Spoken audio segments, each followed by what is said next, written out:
Hello. Even though time is an illusion and dates are arbitrary, I would be lying if I did not admit that I was really excited to be reaching the end of this year. Not only does the end of the year mean I'll be over my hump of final exams, but it will be hopefully a way to kind of mentally, emotionally, spiritually, psychologically put a cap on, I would argue, one of the worst years, if not the worst year that I have ever experienced in my life. But that being said, the end of the year brings lots of specific types of booktube videos, many of which I'm noticing are talking about their Goodreads goal. Now, I've never been someone who's really been into Goodreads goals or any numeric goal at all, but I thought this would be a cool opportunity to recommend some of my favorite short books to you. If you're really looking to, rack up a few more before the December 31st, you can hit that illustrious goal. For the purposes of this video, and also just like in the time it took to read them, how simple the prose is or how straightforward the story is, I'm considering these books short mainly because they are less than 200 pages. I know that could be an arbitrary amount. Someone might find that really long, but to me, 200 pages or less is definitely a short book. And the first one I want to recommend is The Outsiders by S.E Hinton. If you did not watch my video about The Outsiders and YA on YouTube, I read this book this past month. I adored it, and I would love an opportunity to recommend it again. Even if you are someone who doesn't normally gravitate towards YA, I would still recommend this, considering it is one of the earliest books that was considered YA. Many people call it the founder of YA, and it is about something that I feel is very universal, which is feeling like an outsider, finding humanity in the people that you have conflict with, and also a lot of coming age, growing up, dealing with family relationships, dealing with ideas of death and injustice in the world.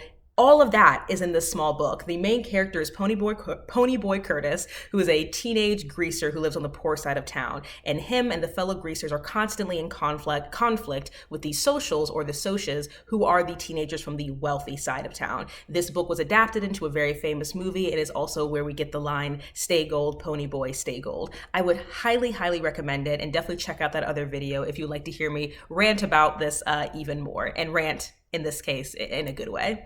The next book I'd like to recommend is Ray Bradbury's Fahrenheit 451. I've actually never seen the Michael B. Jordan adaptation, which I heard good things about, but I really, really enjoy this book. This is something I was required to read in school and kind of like skimmed it enough to pass the class, but it wasn't until 2 years ago, I believe, where I actually sat down and read it. And I mean, as a book lover, I don't want to say if you're a book lover, you have to love this book. As a book lover, I don't know how you could not at least be interested in trying this book. In this dystopian version of the future, firefighters are people who start fires, not put them out. And people are desensitized by these huge, huge screens that cover up the entire walls of their living room, giving constant feed and information and movies. The drug world, the speed racing world, a lot of the world seems built to anesthetize you, really built to just kind of keep you complacent, grind you down, and books are seen as a threat. This is about a firefighter who is starting to explore beyond what his society wants him to. He is starting to question things. He's starting to ask, why is life the way it is? Is there more to it? Perhaps could it be true what they say, that back in the day, firefighters used to put out fires as opposed to starting them? And one of my favorite things about this book is I feel like it celebrates the individual as a storyteller. If you haven't read it, I'm not going to spoil the ending, but there are multiple conversations in this book about people who have read things they weren't supposed to read, heard music they weren't supposed to listen to, heard poetry they weren't supposed to recite, and remembered it, and are retelling it, and are sharing it, and are trying to kind of like rebuild a world that has lost so much of its literature. I would highly, highly recommend this book. It is very unsettling. It has very interesting, unique prose that I think is specific to him, although I will say I haven't read his other work. And again, like as a book lover, I think it'd be a great story for you to experience. Even if you're not a big fan of Ray Bradbury's, writing style and you decide not to finish it, I feel like we could all identify with this idea of just like fear and uncertainty and just this uncomfortable tension when you read how the society is structured to keep people complacent. The next book I want to recommend is Sandra Cisneros' The House on Mango Street. I also talked about this book and the next book I'm going to mention in my Fake Latina Recommends Latinx books.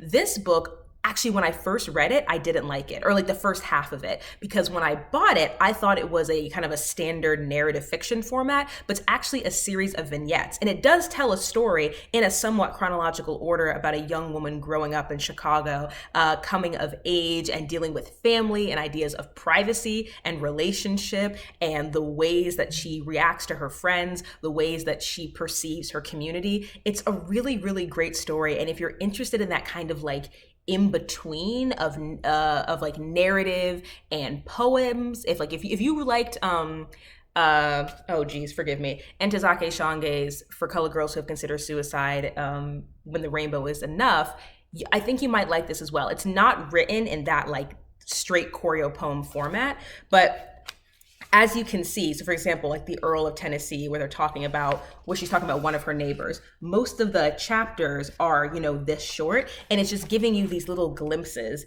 into this world. And the way that she writes and the way that she, you know, structures the words on the page, it had like there's intent there, you know. It's not just, oh, the spacing looks cool. It reads as a poem, but also as kind of like this beautiful curated thought, if that makes sense. And also, this is the 25th anniversary edition, and I just think it's absolutely beautiful. I love the color scheme. This is one of those books that, even though it's like not my favorite book of all time, I would, you know, like mount it on a floating shelf just because I love everything about this design. The next short book I want to recommend, I also mentioned in that video about Latinx reads, and it is another 25th anniversary edition. It is The Alchemist by Paulo Coelho. This is probably one of the most popular books that I have ever read. Every time that I bring up this book in public or with a friend, like a stranger, or if I pull it out of my bag, someone in the coffee shop will be like, oh my gosh, that book was so good. And that's one of the reasons that I think I grow to love it more and more every year, is that it connects me to other people.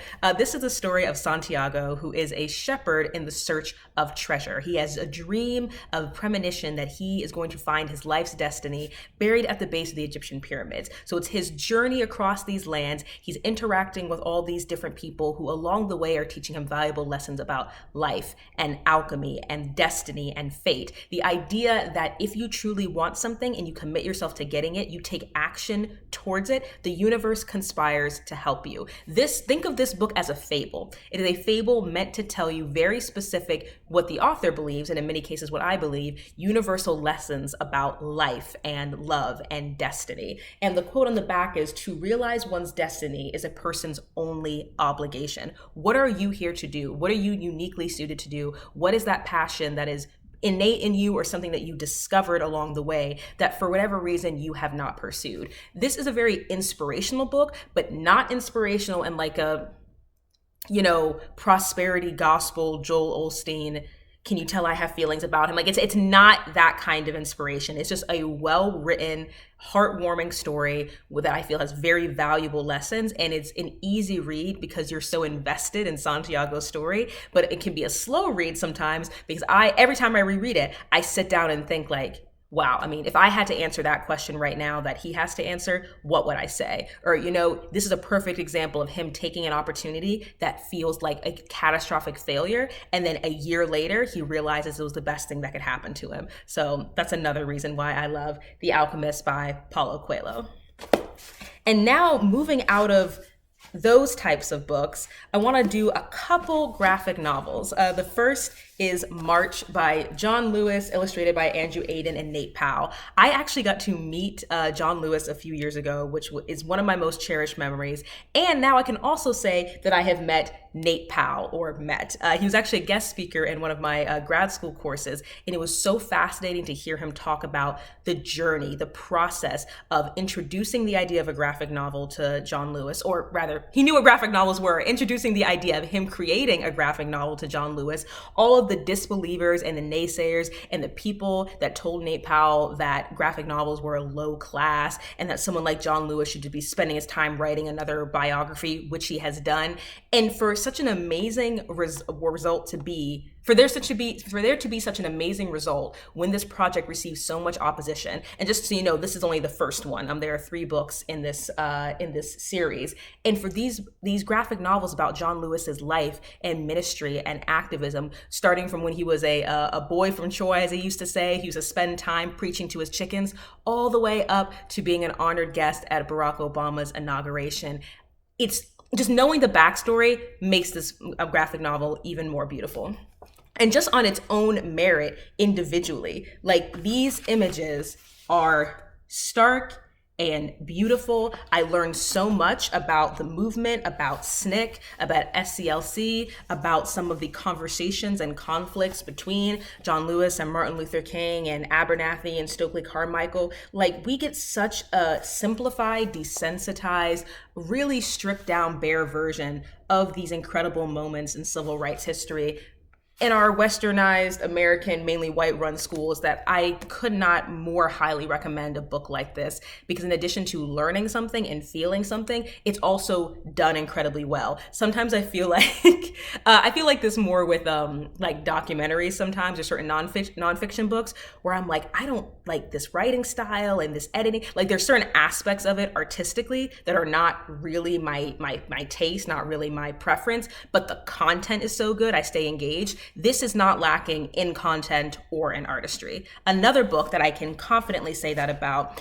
is Persepolis, Story of a Childhood by Marjane Satrapi. This is the first of 2 books. I do have the other one on my shelf, and it is a graphic novel about growing up in the 1980s in Iran during the revolution. This is not just a memoir, it is also a coming of age story. It is also a story that introduced me to the ideas of revolution and political prisoners and communism and family disappearing without knowing when they're going to come back. The ideas of rebellion and how you can mix such a small, simple thing or something that seems so small and simple in this grand scope of the world, as figuring out how to navigate your first boyfriend while your country is going through political upheaval. The second book in this series is when she goes to Vienna for school. She leaves her family behind.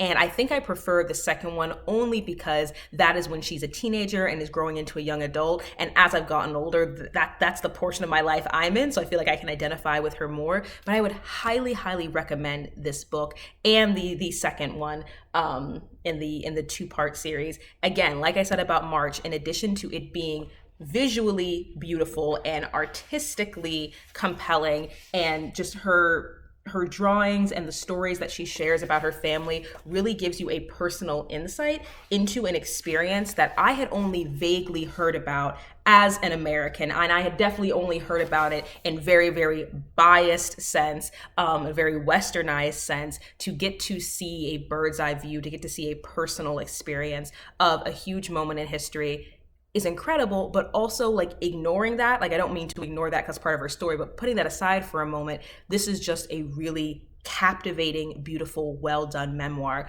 of a woman from which I have very little in common, but still find a way to connect with. So those are all the short books that I wanted to recommend for today. I had the impulse to put a bunch of children's books in here because those are also short books that you could read to hit your goal, and you know how I feel about them. But all the books that I wanted to mention, I have actually packed away because I'm doing some reorganization. So maybe next time. I haven't done a video solely on children's books in a while. But I hope you find some of these interesting. If you pick any of them up, let me know. If you've someone who's been watching more of my videos and you've heard me talk about them multiple times, just know that's because I genuinely love them, and I hope that you love them too.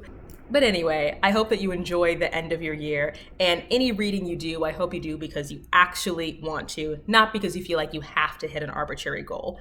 But if that is your goal, perhaps maybe check out some of these short books that are not lacking in artistry and story and character development and education. I just really love them, and I want another chance to talk about them. And this has a very messy ending, so goodbye.